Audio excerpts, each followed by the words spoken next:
Ora pasikira la bata kaya la bara la bara la bara la bara la bara la pasikira la bata kaya la bara la bara la basyara la bara la sikara la bata kaya la bata kaya la bara la basyara la bata kaya la bata kaya la bara la bara la ora la ya la basyara.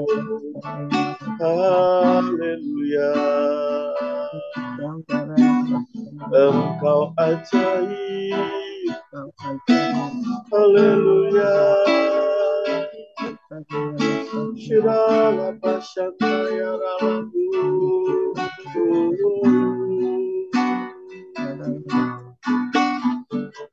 Shikarala Pataka Yarala Barala Barala Barala Barala Barala Barala Barala Barala Barala. Saya persilahkan Lause untuk Terima berdoa. kasih Pak Gem. Saya akan mulai.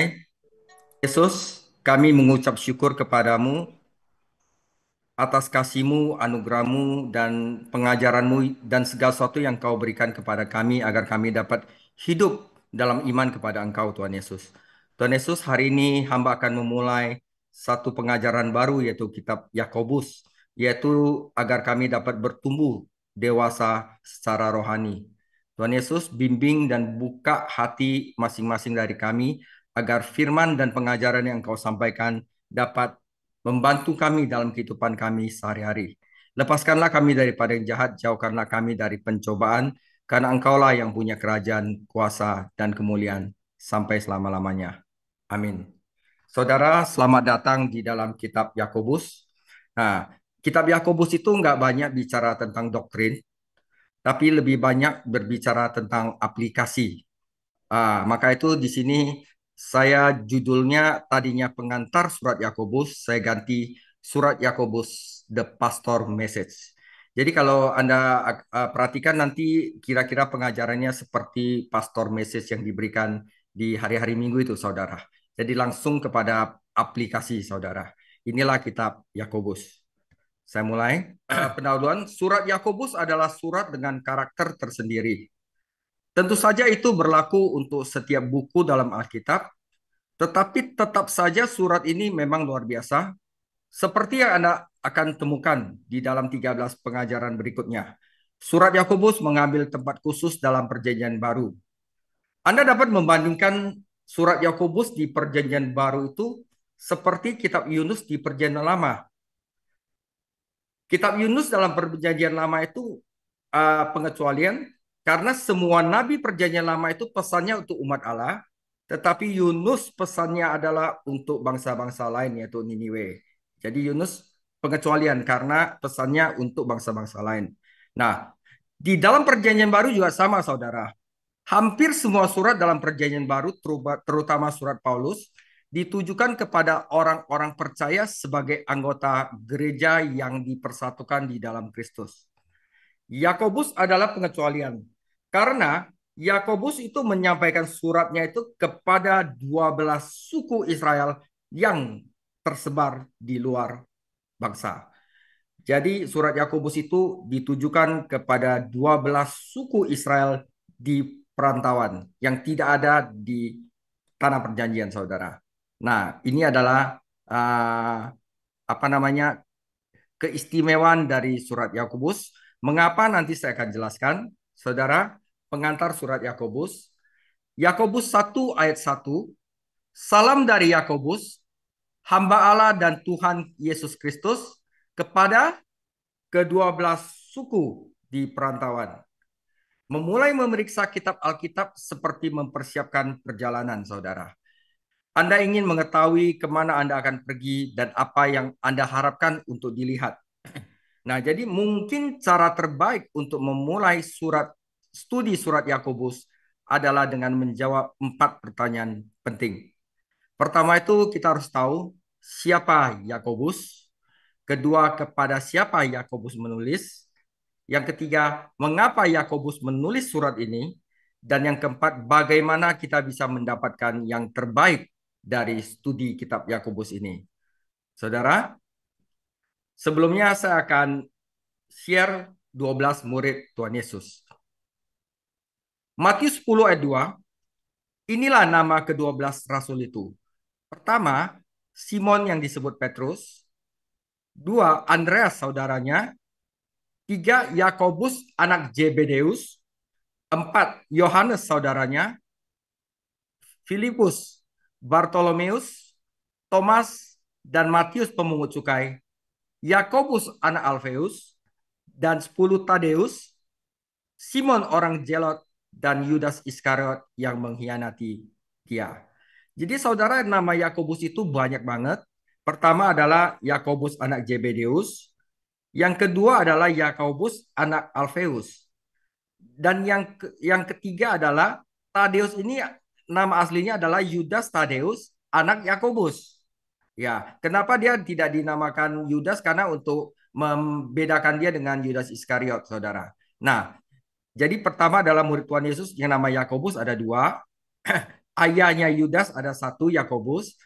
Nah, siapakah dari mereka yang menulis kitab Yakobus, saudara? Siapakah Yakobus? Yakobus, hamba Allah dan Tuhan Yesus Kristus, adalah cara dia memperkenalkan dirinya. Yakobus adalah nama yang populer, suatu bentuk dari nama besar Perjanjian Lama, Yakub. Jadi kalau Perjanjian Lama Yakub, Perjanjian Baru itu Yakobus. Ada beberapa orang yang menyandang nama ini dalam sejarah Perjanjian Baru. Pertama itu Yakobus, anak Zebedeus dan saudara laki-lakinya Yohanes. Dialah salah satu yang mungkin untuk menyandang nama ini. Dia adalah seorang nelayan yang dipanggil oleh Yesus Kristus untuk mengikuti dia dan menjadi seorang murid. Dia dan saudaranya Yohanes dijuluki Kristus anak-anak guru karena emosinya, saudara. Karena dorongan hati mereka yang seperti guru. Yakobus adalah murid pertama yang memberikan hidupnya bagi Kristus. Dia dibunuh oleh Herodes pada tahun 44 Masehi. Yakobus II adalah Yakobus anak Alfeus. Dia adalah murid lainnya, tetapi sangat sedikit yang diketahui tentang dia. Matius atau Lewi juga diidentifikasi sebagai anak Alfeus. Jadi kemungkinan Yakobus anak Alfeus dan Matius itu adalah saudara.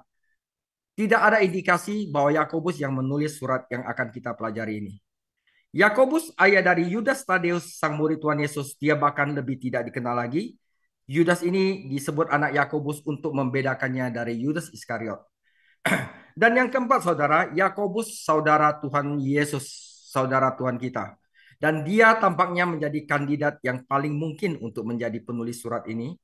Dia tidak mengidentifikasi dirinya dengan cara Yakobus, saudara Tuhan Yesus, tetapi dia mengidentifikasikan dirinya dengan rendah hati. Dia menyebut dirinya hamba Allah dan Tuhan Yesus Kristus. Bahwa Yesus memiliki saudara laki-laki dan perempuan dinyatakan di dalam Matius 13 ayat 55 sampai 56 dan Markus 6 ayat 3, dan salah satu saudara laki-laki dari Tuhan Yesus bernama Yakobus, saudara. Dengan saudara laki-laki tentu saja maksud saya saudara tiri.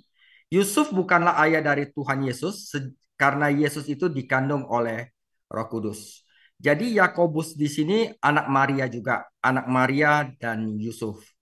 Markus 6 ayat 3, bukankah ia ini tukang kayu, anak Maria, saudara Yakobus, Yoses, Yudas, dan Simon?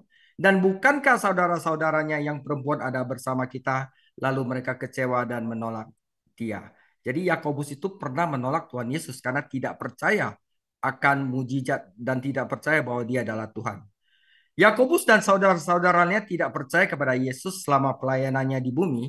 Namun kita menemukan bahwa saudara-saudara Tuhan Yesus akhirnya di loteng atas sedang berdoa bersama para murid lainnya. Yohanes 7:5, sebab saudara-saudaranya sendiri pun tidak percaya kepadanya. Kisah Para Rasul 1 ayat 13. Setelah mereka tiba di kota, naiklah mereka ke ruang atas tempat mereka menumpang.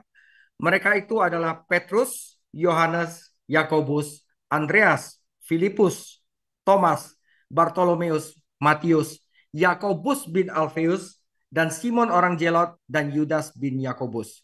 Mereka semua bertekun dengan sehati dalam doa bersama-sama dengan beberapa perempuan serta Maria, ibu Yesus, dan dengan saudara-saudara Yesus. Jadi di loteng atas itu murid Yesus dan keluarga Yesus itu yang berdoa untuk minta dipenuhi oleh Roh Kudus, saudara, pada hari raya Pentakosta. yang sebelumnya saudara-saudara Yesus menolak Yesus. Nah, apa yang menyebabkan perubahan dari ketidakpercayaan menjadi iman? Nah, yang menyebabkan itu adalah kebangkitan Yesus. 1 Korintus 15 ayat 7 menunjukkan bahwa Yesus menampakkan diri kepada Yakobus setelah kebangkitannya. Ini meyakinkan Yakobus bahwa Yesus benar-benar adalah juru selamat dan dia pada gilirannya berbagi pengetahuan tentang Yesus ini dengan saudara-saudara lainnya. Jadi 1 Korintus 15 ayat 7. Selanjutnya ia menampakkan diri kepada Yakobus, kemudian kepada para rasul. Saudara, yang perlu kita tahu di sini penting bahwa Yakobus adalah pemimpin gereja di Yerusalem. Pastor gereja pusat di Yerusalem, gembalanya adalah Yakobus, saudara. Bukan Petrus. Petrus itu mempunyai tugas sebagai rasul. Dia bentuk gereja, berkhotbah, tetapi yang menjadi gembala adalah Yakobus, saudara. Jadi Paulus menyebutnya tiang dalam Galatia 2 ayat 9. Yakobuslah yang memoderasi konferensi gereja yang dijelaskan dalam Kisah Para Rasul 15. Ketika Petrus dibebaskan dari penjara, dia mengirimkan pesan khusus kepada Yakobus. Dan ketika Paulus mengunjungi Yerusalem, kepada Yakobuslah Paulus menyerahkan salam dan persembahan kasih khusus dari orang-orang bukan Yahudi. Jadi dia kasih gembalanya. Siapa gembala gereja di Yerusalem, gereja pusat adalah Yakobus, saudara. Nah, kita tidak memiliki catatan dalam Alkitab, tetapi tradisi memberitahu kita bahwa Yakobus menjadi martir pada tahun 62. Ceritanya adalah bahwa orang-orang Farisi di Yerusalem sangat membenci kesaksian Yakobus tentang Yesus Kristus sehingga mereka mengusirnya dari bait suci dan kemudian dipukuli sampai mati dengan pentungan, saudara. Kisah itu juga mengisahkan bahwa Yakobus meninggal seperti Tuhan Yesus berdoa bagi pembunuhnya. Bapa, ampunilah mereka karena mereka tidak tahu apa yang mereka perbuat. Jadi cara Yakobus itu menulis surat Yakobus itu seperti pastor Mesias. Dia adalah pastor. Dan dia peduli dengan kedewasaan rohani orang-orang yang sedang menginjil di luar Yerusalem, saudara. Jadi pria apa seperti apa Yakobus itu? Dia adalah seorang yang sangat rohani untuk mendapat kepemimpinan gereja Yerusalem dan dalam waktu singkat. Tapi dia itu orangnya sangat legalistik, saudara. Tindakannya terlihat dalam Kisah Para Rasul 15, di mana ia mampu mengizinkan semua pendapat, semua faksi, semua orang untuk mengekspresikan pendapatnya, dan kemudian seperti seorang gembala, dia membawa perdamaian dan menarik kesimpulan berdasarkan firman Tuhan. Paulus dalam 1 Korintus 9 ayat 5 menyatakan bahwa dia adalah pria yang sudah menikah. Sekali lagi tradisi memberitahu kita bahwa dia adalah seorang pendoa, saudara. Dia adalah seorang gembala dan seorang pendoa yang kuat sekali. Dan ini menjelaskan penekanan pada doa dalam surat Yakobus, saudara. Dikatakan bahwa dia banyak berdoa sehingga lututnya sekeras unta, saudara. Yakobus adalah seorang Yahudi, dibesarkan dalam tradisi hukum Musa, dan legalisme Yahudinya menonjol dalam suratnya.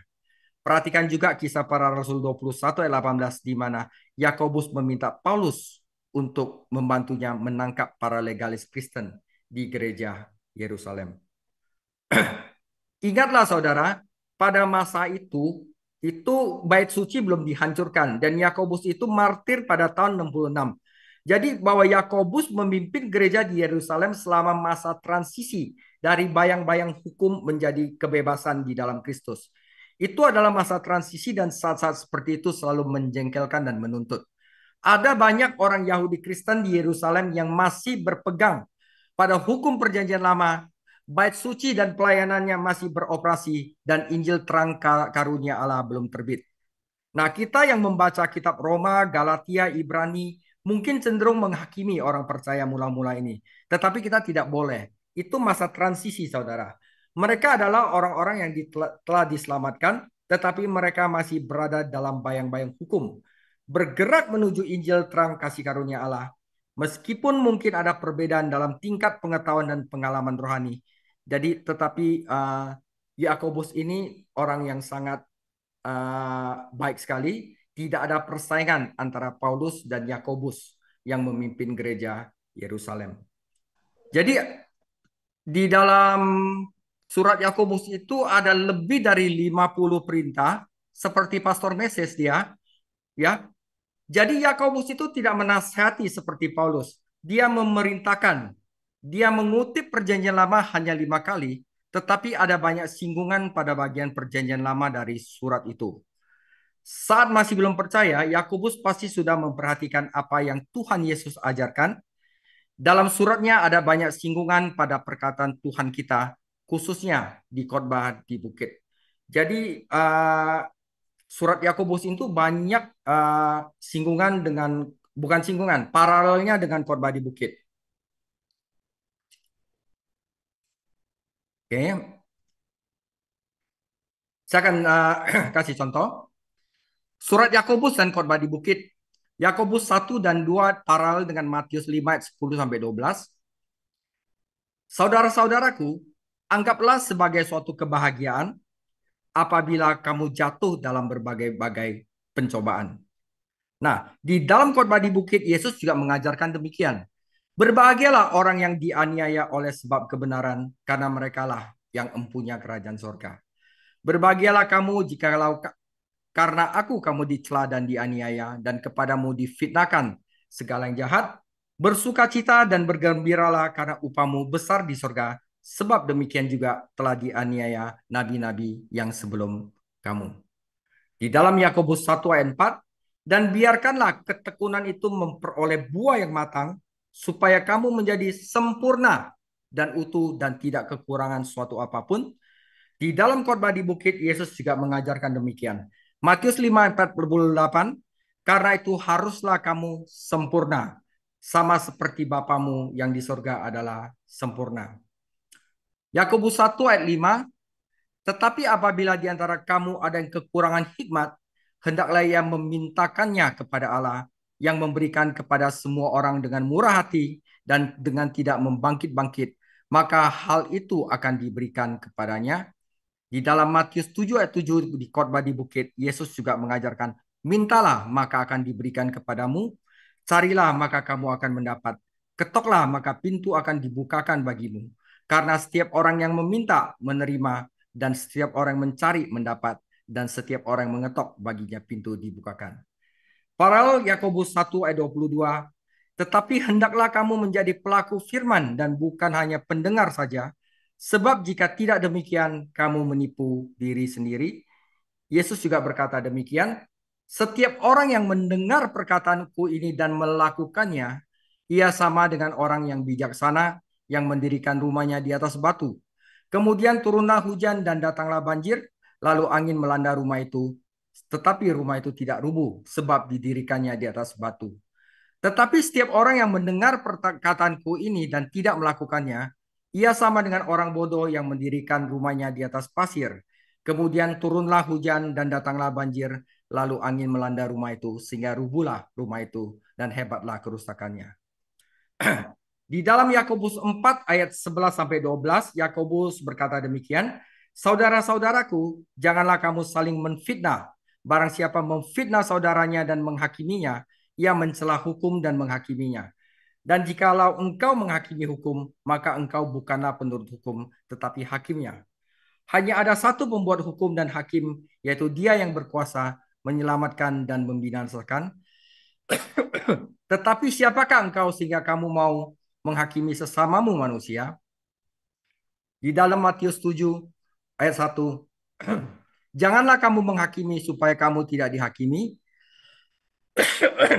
Karena dengan penghakiman yang kamu pakai untuk menghakimi, kamu akan dihakimi. Dan ukuran yang kamu pakai untuk mengukur akan diukurkan kepadamu.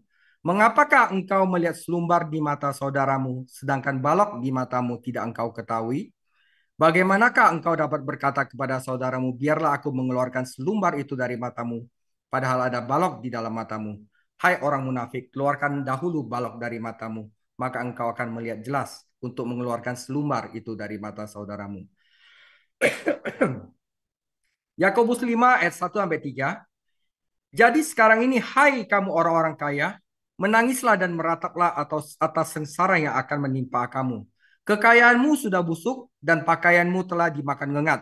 Emas dan perakmu sudah berkarat dan karatnya akan menjadi kesaksian terhadap kamu dan akan memakan dagingmu seperti api. Kamu telah mengumpulkan harta pada hari-hari yang sedang berakhir. Matius 6 ayat 19. Janganlah kamu mengumpulkan harta di bumi ngengat dan karat merusakkannya dan pencuri membongkar serta mencurinya. Tetapi kumpulkanlah bagimu harta di surga. Di surga ngengat dan karat tidak merusakkannya dan pencuri tidak membongkar serta mencurinya. Karena di mana hartamu berada, di situ juga hatimu berada. Jadi seluruh kitab Yakobus itu adalah hikmatnya dari khotbah di bukit. Istilah penjelasan Yakobus tentang khotbah di bukitnya Tuhan Yesus, saudara. Bagian kedua, kepada siapa Yakobus menulis surat ini? Nah, di sini tulis salam kepada 12 suku di perantauan.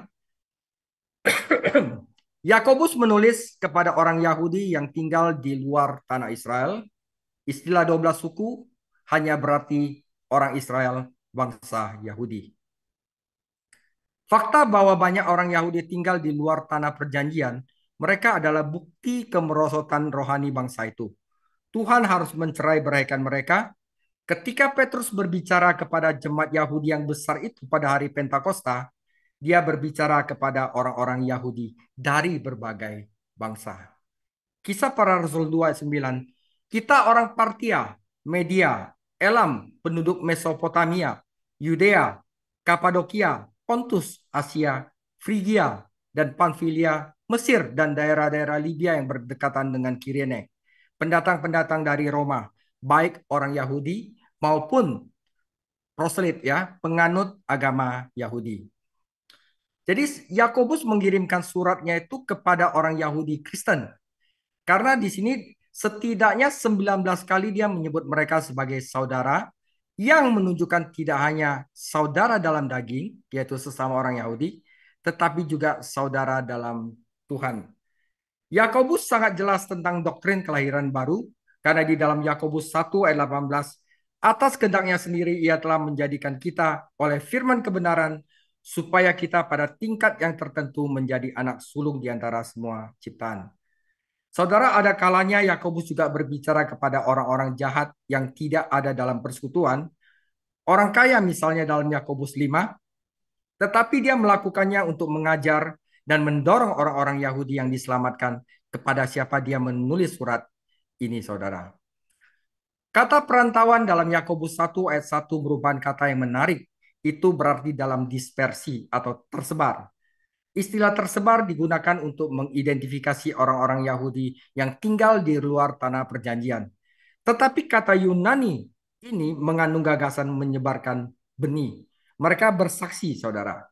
Ketika orang-orang percaya Yahudi tercerai-berai dalam gelombang pertama penganiayaan itu sebenarnya adalah penaburan benih di banyak tempat dan banyak benih itu yang berbuah. Saudara, tetapi orang yang bersaksi itu juga perlu suatu firman untuk mendewasakan mereka, saudara. Mereka ada masalah mereka sendiri. Orang-orang Yahudi Kristen yang tersebar di seluruh kekaisaran Romawi akan memiliki kebutuhan dan masalah mereka sendiri. Menjadi orang Yahudi, mereka akan ditolak oleh orang-orang bukan Yahudi. Dan menjadi orang Yahudi yang sudah menjadi agama Kristen, mereka ditolak oleh bangsanya sendiri. Jadi surat ini menunjukkan bahwa sebagian besar orang beriman itu adalah orang miskin dan sebagian lagi itu ditindas oleh orang kaya. Oleh sebab itulah Yakobus menulis surat ini untuk mendewasakan rohani mereka. Mengapa Yakobus menulis surat ini? Saudara, setiap surat perjanjian baru memiliki tema, tujuan, dan tujuannya sendiri-sendiri. Seperti Paulus menulis surat Roma untuk mempersiapkan orang Kristen Roma untuk kunjungan yang diinginkannya. 1 Korintus dikirim ke gereja Korintus untuk membantu memperbaiki masalah-masalah tertentu. Surat Galatia ditulis kepada kelompok gereja untuk mengubah pandangan mereka terhadap legalisme dan pengajaran palsu. Nah, saat Anda membaca surat Yakobus, Anda menemukan bahwa orang-orang Kristen Yahudi ini mengalami beberapa masalah dalam kehidupan rohani pribadi mereka dan persekutuan gereja mereka. Jadi untuk satu hal, mereka mengalami ujian yang sulit. Mereka juga mengalami godaan untuk berbuat dosa. Beberapa orang melayani orang kaya, sementara yang lainnya dirampok oleh orang kaya. Anggota gereja bersaing untuk mendapatkan jabatan di gereja, khususnya jabatan mengajar, saudara. Salah satu masalah utama dalam gereja adalah kegagalan banyak orang untuk menjalankan apa yang mereka imani. Selain itu, masalah lidah, saudara, masalah perkataan. Lidah merupakan masalah yang serius, bahkan sampai menimbulkan perang dan perpecahan di dalam majelis. Keduniawian adalah masalah lain. Beberapa anggota itu tidak melawan firman Tuhan dan sakit secara fisik karenanya. Beberapa menjauh dari Tuhan dan gereja. Jadi saat kita meninjau daftar masalah ini, apakah tampak jauh berbeda dari masalah yang menimpa rata-rata gereja lokal saat ini? Bukankah di gereja kita ada orang yang menderita karena ketidakdewasaan spiritual satu sama lainnya? Apakah kita tidak memiliki anggota yang berbicara ke satu arah tetapi berjalan ke arah lain? Bukankah keduniawian merupakan masalah serius di gereja saat ini? Bukankah ada orang Kristen yang tidak bisa mengendalikan lidahnya?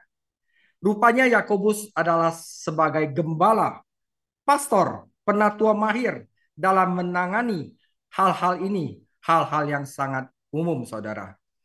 Tetapi Yakobus tidak membahas berbagai macam masalah. Semua masalah ini yang tadi disebutkan ini memiliki penyebab yang sama, adalah ketidakdewasaan spiritual. Jadi topik dari Yakobus ini adalah bagaimana kita menjadi dewasa spiritual, saudara. Orang-orang Kristen ini tidak tumbuh dewasa. Ini memberikan kita petunjuk tentang tema dasar dari surat ini, yaitu tanda-tanda kedewasaan dalam kehidupan Kristiani. Jadi Yakobus menggunakan kata sempurna beberapa kali. Nah, kata sempurna itu berarti dewasa, saudara. Lengkap dengan manusia sempurna. Yakobus tidak memaksudkan manusia tanpa dosa, melainkan orang yang dewasa, seimbang dan menuju kesempurnaan. Saudara, saat ini kedewasaan rohani adalah salah satu kebutuhan terbesar di gereja-gereja saat ini. Terlalu banyak gereja yang menjadi tempat bermain untuk bayi daripada tempat bertumbuh untuk orang dewasa. Para anggota gereja belum cukup dewasa untuk memakan makanan rohani padat yang mereka butuhkan, sehingga mereka harus diberi susu. Kita sudah belajar di Ibrani 5. Lihat saja masalah yang dihadapi Yakobus dan Anda dapat melihat bahwa masing-masing dari masalah di kitab Yakobus adalah karakteristik anak kecil.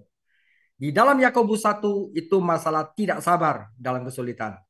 Di dalam Yakobus 2 adalah orang yang berbicara tetapi tidak menjalankan kebenaran. Di Yakobus 3 adalah masalah tidak ada kendali atas lidah. Di Yakobus 4 adalah berkelahi dan mengingini. Yakobus 5 adalah mengumpulkan materi mainan, saudara.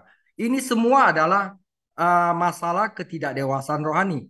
Jadi saudara, mata Tuhan sedang menjelajahi bumi untuk mencari umatnya yang dewasa untuk melakukan pekerjaannya. Dan kadang-kadang yang Tuhan temukan adalah hanyalah anak-anak kecil yang bahkan tidak bisa akur satu sama lain. Jadi 5 pasal dari surat Yakobus ini menunjukkan 5 tanda orang Kristen yang dewasa.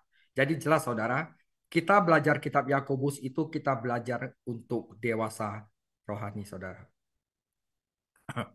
Tentu saja ini hanyalah salah satu pendekatan untuk surat ini, tetapi merupakan cara yang paling mudah untuk mempelajari kitab Yakobus. Saat bab-bab diperiksa, kedewasaan spiritual hanya dapat dicapai dengan ketaatan. Jadi ketaatan kepada hal-hal yang akan dipaparkan di surat ini. Surat Yakobus secara logis mengikuti surat Ibrani, karena salah satu tema surat Ibrani adalah kesempurnaan rohani. Kata sempurna ditemukan dalam bahasa Ibrani setidaknya 14 kali. Ayat kuncinya adalah Ibrani 6 ayat 1. Marilah kita terus menuju kesempurnaan, yang artinya adalah kedewasaan rohani. Penulis kitab Ibrani menjelaskan keselamatan yang sempurna yang dapat diperoleh di dalam Kristus. Yakobus menasihati para pembacanya untuk membangun di atas keselamatan yang telah diperoleh ini dan bertumbuh menjadi dewasa. Tanpa karya Kristus yang sempurna ini tidak akan ada penyempurnaan orang percaya. Saudara, karena itu saya propose pengajaran kitab Yakobus ada 13 topik di mana semuanya ini akan mengarahkan kita untuk menjadi orang Kristen yang dewasa. Jadi ini semua adalah topik kita selama 13 minggu ke depan. Semuanya mempunyai tujuan untuk mendewasakan rohani kita, saudara.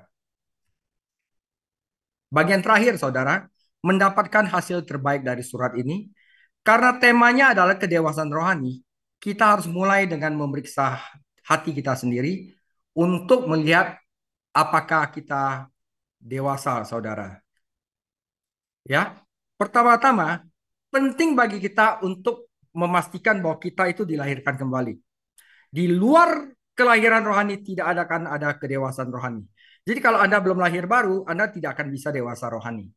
Yakobus menyebutkan kelahiran baru di awal suratnya. Atas kehendaknya sendiri ia memperanakan kita dengan firman kebenaran. Paralelnya ini dengan 1 Petrus 1 ayat 13 dilahirkan kembali. Bukan dari benih yang dapat binasa, tetapi dari benih yang tidak dapat binasa oleh firman Allah yang hidup dan tetap untuk selama-lamanya. Sama seperti bayi manusia memiliki dua orang tua, demikian juga bayi rohani memiliki dua orang tua. Firman Allah dan roh Allah. Alkitab dan Roh Kudus, saudara. Saya mengutip dua ayat yang menyebutkan firman Tuhan, yaitu Yohanes 3 ayat 5-6 menyebutkan roh Allah. Saudara, lalu bagaimana seorang dilahirkan kembali? Roh Allah mengambil firman Tuhan dan menghasilkan kehidupan baru di dalam hati orang berdosa yang percaya kepada Yesus Kristus. Ini adalah mujizat terbesar bagi manusia. Jadi roh menggunakan firman untuk menginsafkan orang berdosa dan kemudian menyatakan Yesus Kristus juru selamat. Kita diselamatkan oleh iman dan iman berasal dari firman Allah. Saudara, untuk mendapatkan hasil yang terbaik dari surat Yakobus, hal yang penting yang kedua adalah kita harus jujur. Memeriksa hidup kita dalam terang firman Tuhan. Jadi Yakobus membandingkan Alkitab dengan cermin. Saat kita mempelajari firman Tuhan, kita melihat ke dalam cermin ilahi dan lihat sebenarnya itu kita apa sebagaimana kita adanya. Tetapi Yakobus memperingatkan kita bahwa kita harus jujur tentang apa yang kita lihat dan tidak melirik gambar dan pergi begitu saja. Mungkin Anda pernah mendengar tentang suku primitif yang tidak pernah ngaca, saudara, tetapi melihat ke cermin untuk pertama kalinya. Dia sangat terkejut dengan melihat apa yang dilihatnya sehingga dia memecahkan cermin itu. Dia kaget melihat diri sendiri, saudara. Nah, banyak orang Kristen melakukan kesalahan yang sama.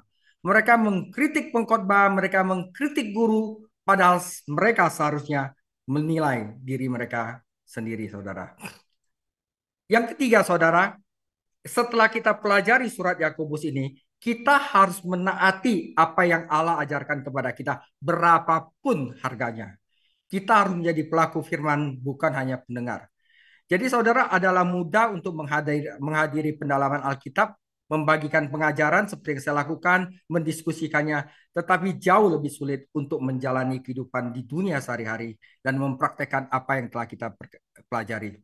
Saudara, berkat itu tidak datang dalam mempelajari firman, tetapi melakukan firman. Kecuali kita mau taat, Tuhan tidak wajib untuk mengajar kita, saudara. Hal penting yang keempat adalah kita harus bersiap-siap untuk beberapa pencobaan dan ujian tambahan. Jadi saudara, setiap kali kita bertumbuh secara rohani dan serius bertumbuh, itu musuh juga nggak diem, saudara. Musuh juga menjadi serius untuk menentang kita. Mungkin Anda merasa perlu lebih banyak kesabaran, kemudian bersiaplah untuk banyak percobaan tentang kesabaran. Jadi kalau Anda udah mulai tumbuh secara rohani tentang kesabaran, maka kesabaran Anda akan diuji. Karena kesengsaraan menimbulkan kesabaran, ujian sebenarnya dalam pelajaran Alkitab datang di sekolah kehidupan, bukan di kelas. Jadi ilustrasi bagaimana Tuhan menggunakan kehidupan untuk mengajari umatnya. Misalnya seorang pria yang terbebani untuk tumbuh dalam kesabarannya, dia udah belajar kitab Yakobus dan harus sabar. Nah, dia ngaca dan dia tahu dia belum dewasa dalam bidang ini, saudara. Dan ia ingin tumbuh dewasa. Dia dengan tulus berdoa, Tuhan Yesus, bantu saya untuk bertumbuh dalam kesabaran. saya ingin memiliki lebih banyak pengendalian diri di bidang kehidupan saya ini. Nah, barusan dia berdoa itu, Tuhan Yesus tuh langsung kasih dia pencobaan, saudara. Pagi itu, dia ketinggalan kereta untuk bekerja dan menghabiskan 50 menit berikutnya mondar-mandir di peron dan mengeluhkan penderitanya. Nah, saudara, saat kereta berikutnya ke kota tiba, pria itu menyadari betapa bodohnya dia. Dia doa agar Tuhan itu mendewasakan dia dalam kesabaran. Ya, Tuhan telah memberi saya waktu 1 jam untuk tumbuh dalam kesabaran saya. Dan yang saya lakukan hanyalah melatih ketidaksabaran saya, katanya pada dirinya sendiri. Mungkin ada saatnya dalam pengajaran ini, Anda memutuskan bahwa melanjutkannya itu terlalu menyakitkan, saudara. Nah, saudara, setan mungkin menyalakan panah api dan mempersulit Anda sehingga Anda ingin mundur. Jangan lakukan itu. Ketika saat itu tiba, Anda akan berada di ambang berkat baru dan indah di dalam hidup Anda sendiri. Sebuah langkah kedewasaan rohani yang sangat memuaskan. Bahkan jika setan menyalakan panah api yang panas, Bapamu di surga tetap memegang pengatur suhu dengan tangan yang maha kuasanya, saudara. Jadi nggak perlu takut. Karena apa? Tuhan pengen kita menang. Tuhan pengen kita dewasa. Jadi kalau kita terus lakukan itu, Anda pasti menang, saudara. Nah, bahkan kedewasaan fisik tidak selalu merupakan pengalaman yang mudah dan menyenangkan. Remaja yang berjalan di jembatan yang sulit dari masa kanak-kanak hingga dewasa mengalami frustasi dan kegagalannya. Tetapi jika dia terus berjalan, akhirnya dia akan memasuki kehidupan kedewasaan yang indah. Jadi pertumbuhan Kristen tidak otomatis seperti halnya pertumbuhan fisik. Kedewasaan Kristen adalah sesuatu yang harus kita upayakan terus-menerus. Jadi jangan menyerah. Ada kesusahan dalam kelahiran dan ada kesusahan dalam kedewasaan rohani, saudara. Ini ada beberapa pertanyaan. Nanti saya skip aja dulu. Nah, sebagai penutup, saudara, akhir kata, kita harus mengukur kedewasaan rohani kita dengan firman Tuhan. Kita tidak boleh mengukur diri kita dengan orang Kristen lain, tetapi dengan firman Tuhan dan Yesus Kristus. Tidak semua orang yang menjadi tua menjadi dewasa rohani. Ada perbedaan antara usia dan kedewasaan rohani. Hanya karena seorang Kristen telah diselamatkan selama 10 tahun, 20 tahun gereja, tidak menjamin bahwa dia dewasa di dalam Tuhan. Nah, saudara, orang Kristen dewasa adalah orang Kristen yang penuh sukacita. Orang Kristen yang berguna, saudara. Orang Kristen yang membantu dan mendorong orang lain. Dan orang Kristen yang membangun gereja lokal mereka. Jadi sewaktu kita akan sama-sama mempelajari kitab Yakobus ini, dengan bantuan Allah, kita akan belajar bersama dan kita akan menjadi dewasa bersama. Itu adalah tujuan kita belajar kitab Yakobus, saudara. Ya, demikian pengantar kitab Yakobus. Tuhan Yesus memberkati. Kita mulai Yakobus minggu depan. Hikmat dalam ujian dan pencobaan. Tuhan Yesus memberkati. Haleluya.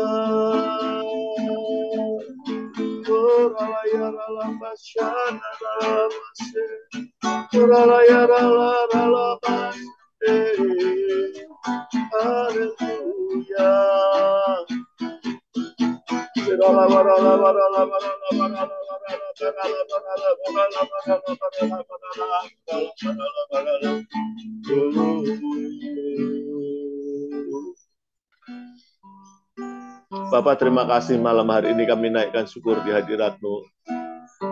Kami boleh terus, Tuhan beri kami waktu. Roh Kudus selalu ingatkan kami untuk kami ada dalam Babel Study setiap hari Rabu. Terima kasih Tuhan, terima kasih, terima kasih. Semuanya karena anugerah-Mu. Banyak orang yang nggak sempat, banyak orang yang terlalu sibuk, tetapi Tuhan beri kami kesempatan. Terima kasih. Kami bersyukur untuk kebaikan Tuhan. Dan kami tahu kami punya Tuhan yang tidak terbatas. Kekuatan kami terbatas. Biar Allah yang tidak terbatas itu kuasanya memenuhi setiap kami. Kuasanya memenuhi setiap kami, mengalir dalam hidup kami. Menyanggupkan kami untuk kami menjadi pelaku-pelaku firman Tuhan. Untuk kami terus berjalan dalam kerendahan hati. Terima kasih Tuhan, terima kasih Roh Kudus. Terus Engkau menguasai hidup kami, menguasai hidup kami. Semakin hari sampai hidup kami semakin serupa dengan Tuhan Yesus. Terima kasih, ini hati kami, ini hidup kami. Semuanya untuk kemuliaan-Mu ya Tuhan. Terima kasih, terima kasih, terima kasih, terima kasih. Bapa, berkat-Mu tercurah dalam hidup setiap kami. Tuhan jamah. Berkat-Mu turun, mengalir. Oh, rapata kaya rala. Berkat kemurahan-Mu, berkat kasih dan setia-Mu, mengalir Tuhan, mengalir. Memenuhi setiap kami, hidup kami diperlengkapi untuk menjadi terang, menjadi garam, menjadi berkat untuk orang-orang di sekitar kami. Roh Kudus, Engkau memberi kekuatan, tangan-Mu terus menopang hidup kami ya Tuhan. Bukan dengan kekuatan kami, tapi kekuatan-Mu yang menyanggupkan setiap kami berjalan setiap hari. Terima kasih Tuhan, terima kasih. Juga malam hari ini kami berdoa untuk Pastor David Chang yang sudah mengajar kami. Tuhan berkati hamba-Mu ini. Terus tambahkan anugerah-Mu, kemurahan-Mu ya Tuhan. Berikan hikmat marifat-Mu. Terus Tuhan, Engkau memberkati pelayanannya, Engkau memberkati keluarganya, Engkau memberkati pekerjaan, usahanya. Tuhan berkati berlimpah-limpah. Terima kasih Tuhan, biar melalui kehidupan hamba-Mu banyak orang dikuatkan, banyak orang diperkuat untuk hidup dalam Tuhan. Terima kasih Tuhan. Dan kalau sebentar kami mau akhiri Bible Study kami malam hari ini, mari Bapak, Engkau curahkan berkat-Mu atas setiap kami. Mari Bapak, Ibu, Saudara, rekan-rekan semua, angkat kedua tangan di hadapan Tuhan. Kekasih-kekasih Kristus, kita akhiri Bible Study kita malam hari ini. Terimalah berkat yang berlimpah-limpah. Kemenangan demi kemenangan dari Allah Bapa kita di surga. Anugerah yang sempurna di dalam hanya Tuhan Yesus Kristus. Bahkan persekutuan yang erat oleh Roh Kudus menyertai-Mu dari saat ini sampai Maranatha. Mari kita semua yang dikasihi dan diberkati oleh Tuhan Yesus Kristus, kita katakan, amin. Tuhan Yesus memberkati. God bless you.